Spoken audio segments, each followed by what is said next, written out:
ચૂંટણી પંચ દ્વારા હાથ ધરવામાં આવેલી એસઆઈઆરની કામગીરી બાદ મતદારોની ડ્રાફ્ટ યાદી જાહેર કરવામાં આવી છે। એસઆઈઆરની કામગીરી શરૂ થતાની સાથે જ સુરતના ઉન વિસ્તારને અડીને આવેલા મિની બાંગ્લાદેશ તરીકે ઓળખાતા બંગાળી મોહલ્લાના સામે આવેલા દ્રશ્યો સામે આવ્યા।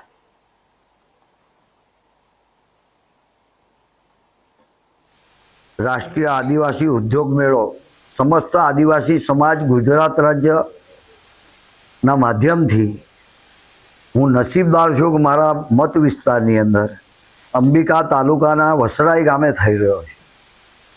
400 जेटला स्टॉल आवी रह्या छे। आज मने याद आवे छे मारा लोकप्रिय वडाप्रधान नरेंद्रभाई मोदी साहेब।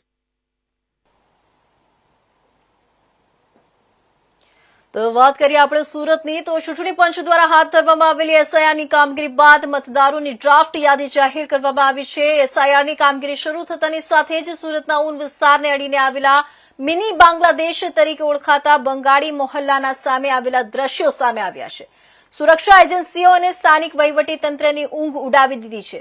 અહીં રહેતા 500 થી વધુ લોકો રાતોરાત ગાયબ થઈ ગયા।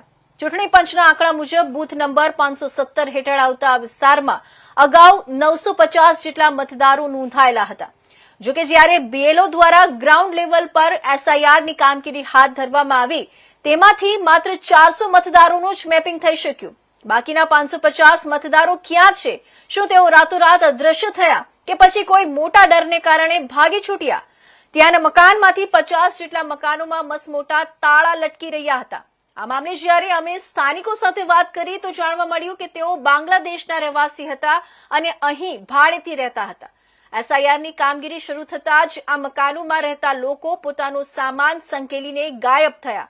એક જ વિસ્તારમાંથી એક સાથે 550 મતદારો ગુમ થતા પોલીસ અને તપાસ એજન્સીઓ હવે દિશામાં તપાસ કરી રહી છે।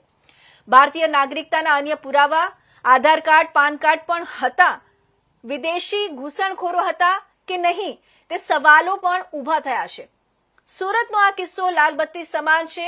એક તરફ તંત્ર એસઆઈઆરની કામગીરી દ્વારા ડમી મતદારોને દૂર કરી રહ્યું છે તો બીજી તરફ આટલી મોટી સંખ્યામાં વિદેશી ઘૂસણખોરો હોય તો તેઓનું ભારતીય મતદાર યાદીમાં હોવું એ સુરક્ષા વ્યવસ્થા સામે પ્રશ્નાર્થ ચિહ્ન ઊભું કરે છે। આગામી દિવસોમાં જો આ પોલીસ દ્વારા મકાન માલિકો અને ભાડુઆતોની કડક તપાસ કરવામાં આવે તો હજુ પણ मोटा खुलासा થઈ શકે છે। सलीम है। कितने साल से रह रहे हो? मैं यहाँ 20 साल से रह रहा हूँ।